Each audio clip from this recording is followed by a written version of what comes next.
Hello everybody, Aiden here with Hardware Canucks, and my battle against cords has been a constant quandary, with convenience coming at the cost of quality. Jaybird has been a strong player in the Bluetooth earbud market for quite a while now, with the Bluebud X and X2 lineup being exceedingly popular for those active and on the go. Now, Jaybird is introducing a new lineup, the Freedoms. These are smaller in pretty much every way than the X2s, except for the price. At $200, these are pretty expensive, and that's going to be a hard cost to stomach for many users. The Jaybird Freedom aims to combine an extremely compact wireless design with a focus on audio fidelity and active use. The Freedom does so by integrating a battery and a Bluetooth 4.0 module into the design. They are supposed to appeal to anyone looking for form and function, but a $200 price tag may be a hard sell for some folks. In the nicely designed box, we have our earbuds and a selection of accessories. There's a nice carrying pouch, the charger and micro USB cord, shirt clip and cord management clips, 3 earbud wings and 6 ear tips. 3 of these ear tips are rubber, but Jaybirds also includes 3 sizes of Comply foam tips in the box. It's a nice accessories kit, but let's focus our attention on the buds. One thing is certain, the Jaybird Freedoms look great. We've got this tiny curved body for the buds, which make them look minuscule when compared to other wireless solutions. They're sleek and they don't extrude as far from the ear thanks to that small form factor, allowing for excellent helmet compatibility and minimal visual intrusion.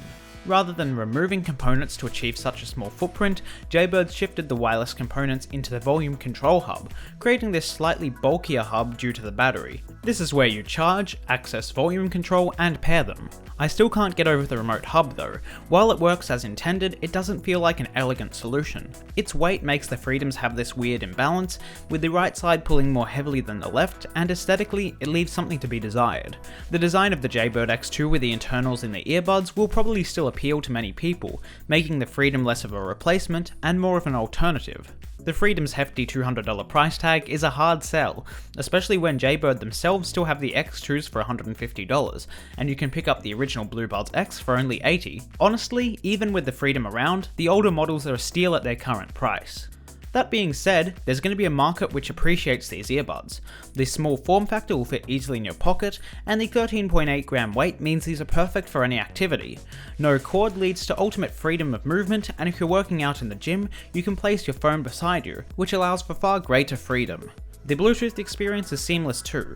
Once you've paired it initially, you can simply power on the earbuds and they'll connect instantly. I didn't experience any odd dropouts or signal degradation through my time with these. The most notable trade-off for the Freedom is their battery life. Jaybird advertises up to 8 hours like their X2 line, however that number is a bit misleading as it is including the charger.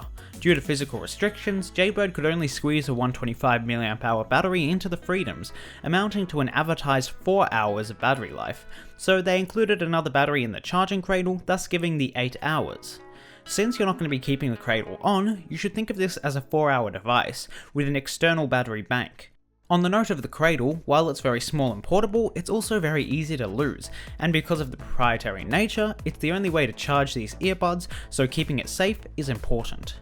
The upside of the battery life is that I actually got closer to 5.5 hours of battery with constantly high listening volume, and after an hour and a half the cradle had fully recharged the buds. For most people this will be fine, but do expect to have to charge these every couple of days if you use them frequently. While the earbuds are nice and small, I found that the fit wasn't quite right for me. Of course this is an extremely subjective thing, and different earbuds will fit different people, but for me I couldn't get a snug fit. The included Comply tips were disappointing compared to my experience with their tips on the Shure SE215s, and I just ended up using the rubber ones. The fit was alright, but I never felt like they were that secure, which is a big issue when active. The upside to this is that Jaybird includes these wings for additional security, and in my experience they work really well, holding the earbuds in snugly even when on the move. However, they do add bulk to the form factor, and they make the earbuds less comfortable for extended listening, another trade-off some might not appreciate. However, you won't find any problems with the sound. I'd wager these are some of the best sounding Bluetooth earbuds on the market. Vocals sound natural and clear, bass is controlled but definitely present, highs sound great, and mids are definitely defined as well. Now, the right ear tips will make a big difference, so make sure that you've got the right ones that fit, but when they do, these definitely sound great. Noise isolation was average. They don't isolate a whole lot of background noise, which I was disappointed with at first, but then I realised that's probably a good thing. If you're out running or riding, you'll be able to hear your surroundings. Out of the box, these sound quite flat and neutral, which isn't common of most mainstream focused earbuds, and I was quite surprised.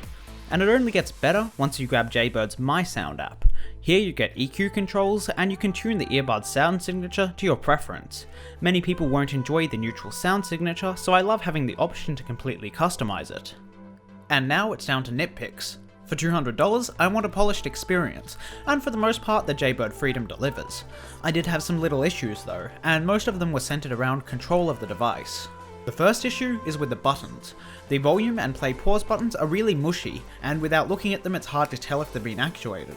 I'd prefer much clickier buttons to more easily distinguish presses. Volume control is another issue, although this is partly to do with Android. On some devices you'll find clunky control with independent volume on the Freedom and on the device.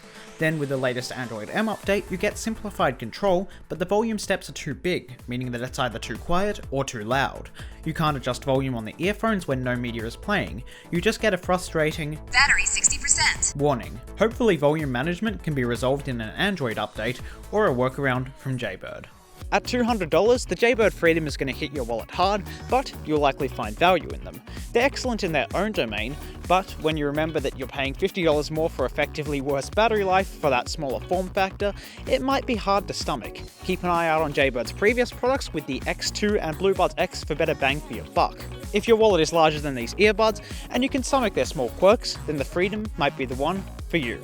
So thank you for watching everyone. If you enjoyed this video, make sure to leave a like, and leave any constructive critique down below. I'm Aiden with Hardware Canucks, make sure to subscribe for the next video, and we'll see you in the next one.